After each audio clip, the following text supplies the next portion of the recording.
Big Blue, and we are down here in Texas, actually. Gotta sneeze or something. I worked on the trailer, got loaded up there in Appleton, took off, and ran on down here in Texas.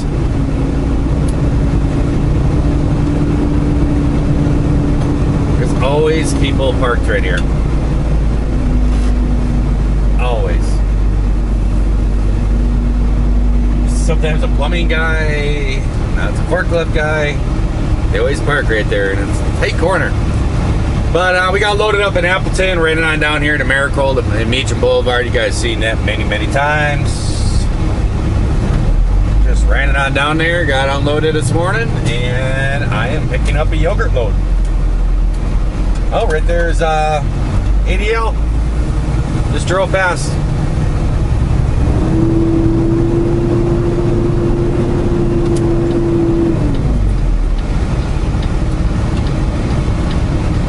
Wonder how he comes in here. Can I go? Yeah. I guess he turns up there. He comes in a little different way than I do.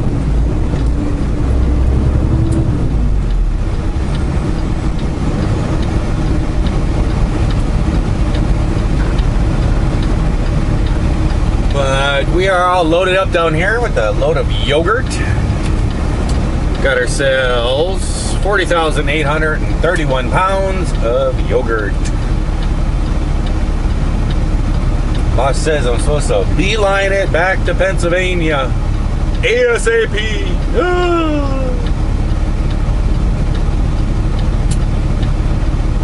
He always says ASAP. Alright, I'm done. I'm gone. You can never tell, because I'm braided down, you can't tell when somebody's coming or not.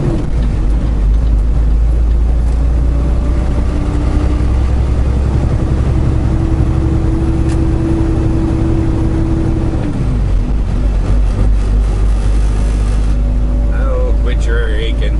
It's not that high of a gear.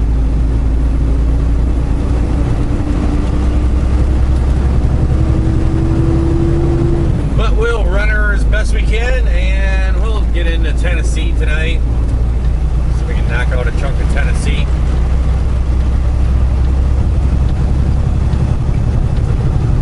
Get some of that done, you know what I mean. You know what I mean. Okay, so I guess this Ford guy is coming over, so I'll come over here.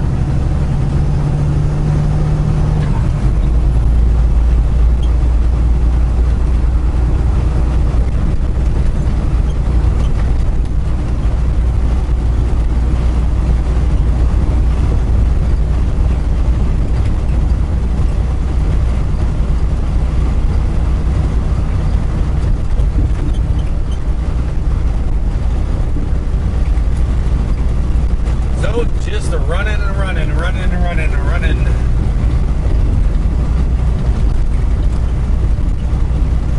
And my butt is sore.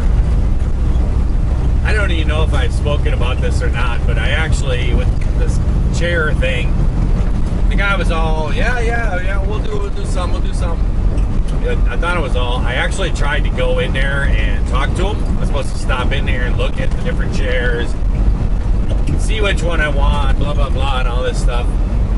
He gave me the address to go to and everything. I actually did go. Wow, that was a bummer. And I went in there, and it was an office building, and they actually had low clearance deals over the driveway where you couldn't drive a semi in there. I couldn't get in there. And it was like in this residential area and stuff. It was really bad. I almost got trapped in there. I almost had an issue. I love it when people pull over two lanes as soon as they merge and then they drive slow. Nothing better. But I could not get in there even close to him. And I actually got in contact with him, and I'm like, I don't know what you're doing telling me to come in there. How am I supposed to get in there? And he goes, what do you mean? I said, I drove in there, and I said, there's things I can't get into your place, and there's no place for me to park around there. It's a residential area. He goes, Oh, you're coming in a semi?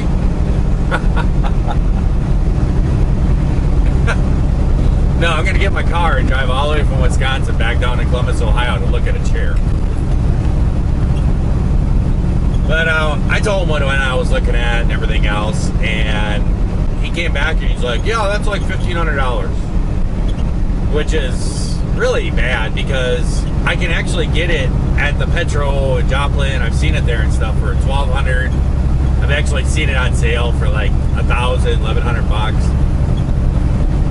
And I'm like, okay, well, what is going to be my cost? Well, $1,500. I'm like, why would I even deal with you? That's just ridiculous. I says, why would I advertise for you if I'm going to pay more than when I can get it for at a truck stop?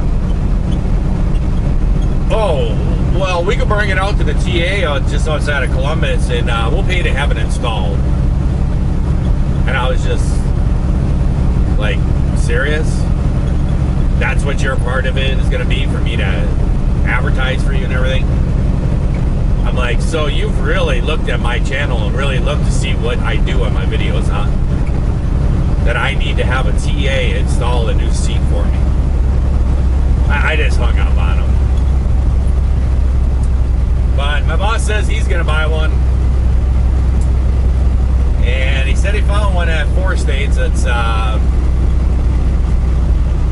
what is it, Mafia Chrome Shop, the 4 State place in Joplin. He found one there and stuff, and I don't know, he was waiting for some kind of deal or something, but then I came down, and I came down on Sundays, so they're closed on Sundays. I couldn't stop there. But this seat is just killing my back. I can't take these hard seats. I just don't have a trucker butt. That's all there is to it. I don't have that trucker butt. So I need a nice comfy seat that cradles my buttocks. Well, we're just gonna run out across here and stuff, and I will see you guys later. Hey guys, we are getting ready to go. I was trying to let this guy know that I'm leaving. This is like the primest parking spot of this whole place. Maybe he's leaving too. I don't know. Seemed like he was driving through looking for a parking spot. But we are taking off here. We are just outside of Knoxville, Tennessee. We made a good run. Got it all the way here.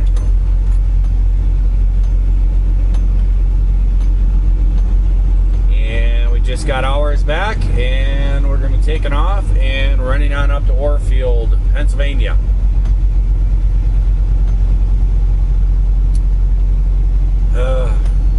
I swear, sometimes truck drivers are just so lazy. Look at this guy. People do this all the time here. They park right there and then they go walk inside the truck stop. Stop right in the middle of the driveway. Sometimes people are just so lazy. Lazy, I say. I say.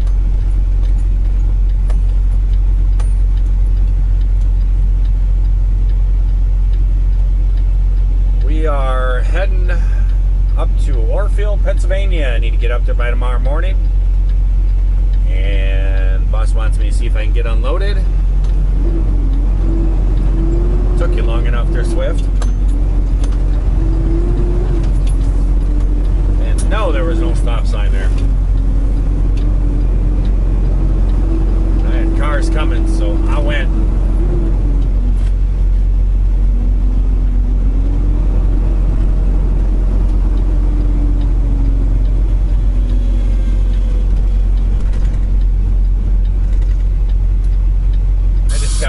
Phone call today while I'm sleeping. What are we doing here, Swift?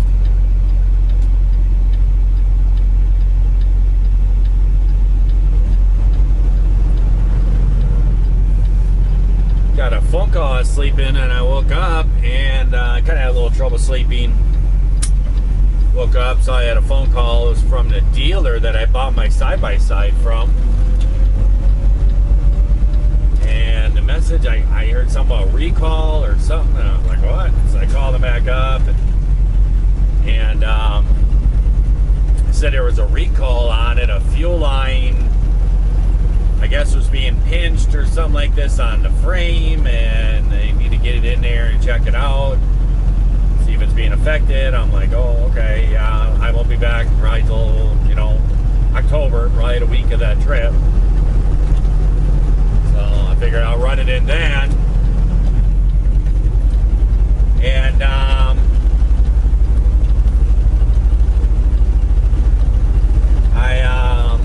I needed to.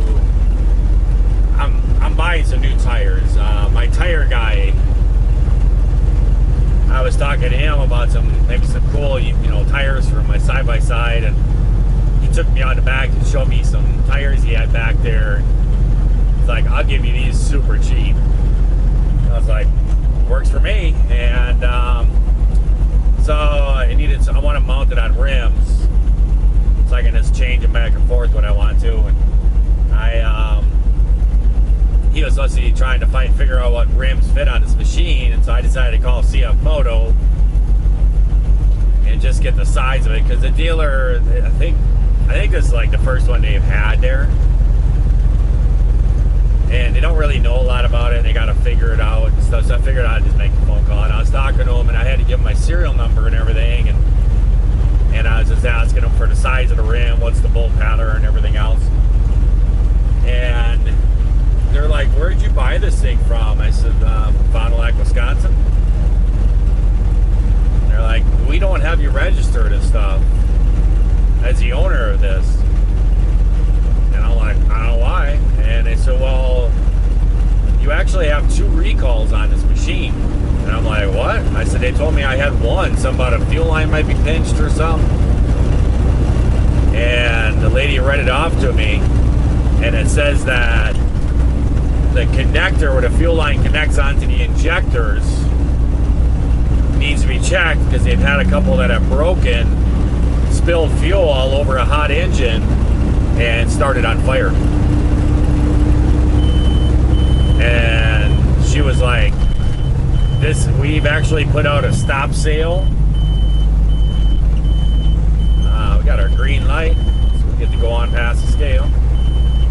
But they put out a stop sale on their machine, on these machines, and they told all their distributors to contact all the owners and tell them not to drive it until it gets checked out. I'm like, whoa. Well, I actually have my machine up by the inspector, and she's been breaking the motor in for me. She's been running it at half throttle, just running around the trails up there. And I know that she was talking about going out this evening for a ride, because they just changed the oil Sunday, and she was going to go out and go for a ride, because it was like 75 to 80 degrees there or something like that. So she was going to go out for a ride, and so I quick sent her a message. I said, "Where are you?" And she's like, "I'm just at home, Hudson." So I called her up, told her what was going on. I said, "Yeah, let's not drive that thing right now."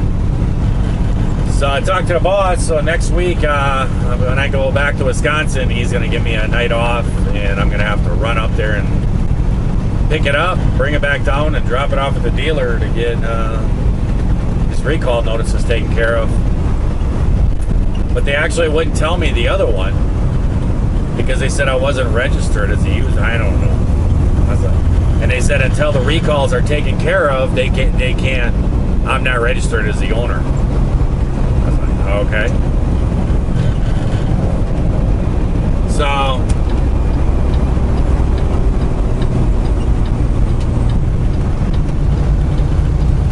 yeah, that's what you get for buying some first year model, you know. You get these little things like this. I saw my brother go through it with a brand new snowmobile. It was the first year Yamaha and Arctic merged together, and he had one of those. He ended up, it was just non-stop recalls and problems and stuff. I was like, what a pain in the butt. Well, now I got 2 of them myself. Not a big deal. But I don't have a way, because I'm going to be building a sled deck on my my truck, and I really want to get that done before winter. And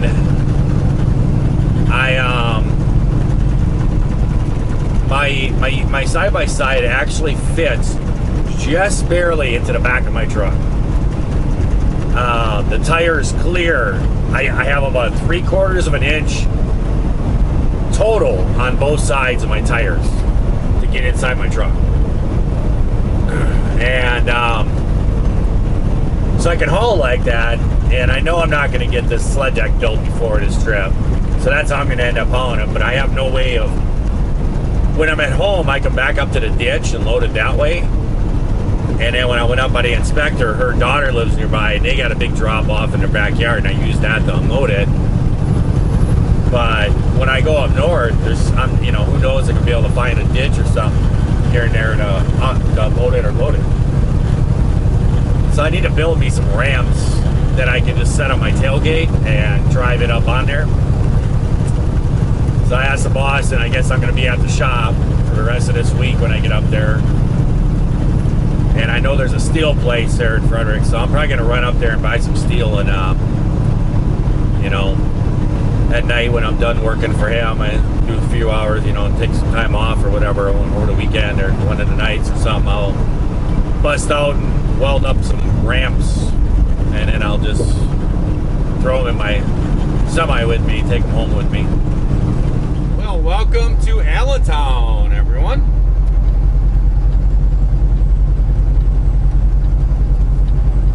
Coming in here, make this delivery.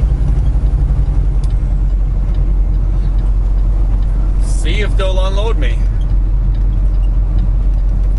I don't think the appointment is until noon. The actual appointment. But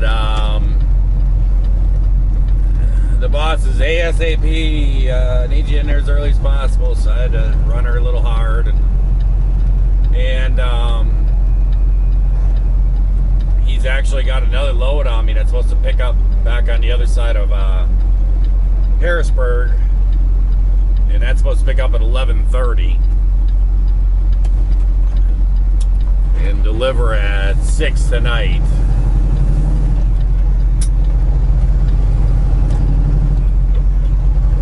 So I kind of need to run it in here and see if they'll take me. I don't know. I've been in here many a times, and they don't take early appointments. Why is this light changing? There's no cars around. There's nothing going on.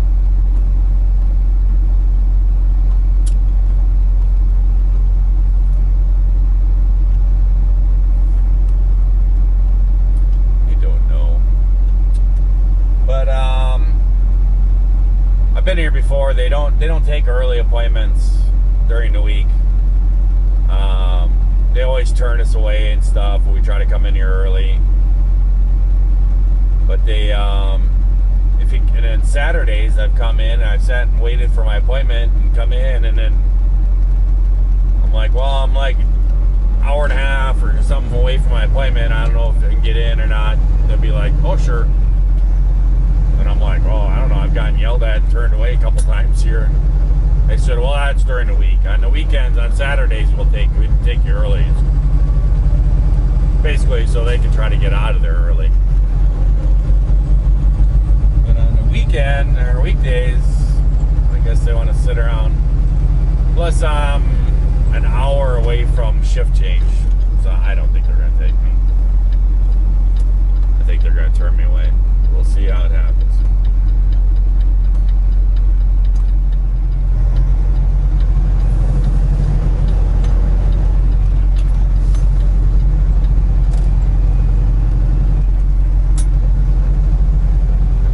You can kind of park out on the street out here, but there's never any room.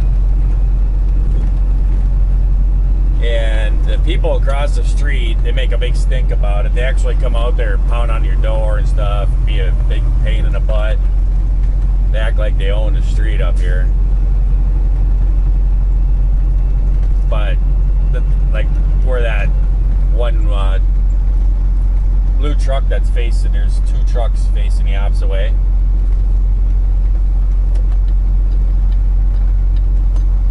But the thing is some of these trucks here actually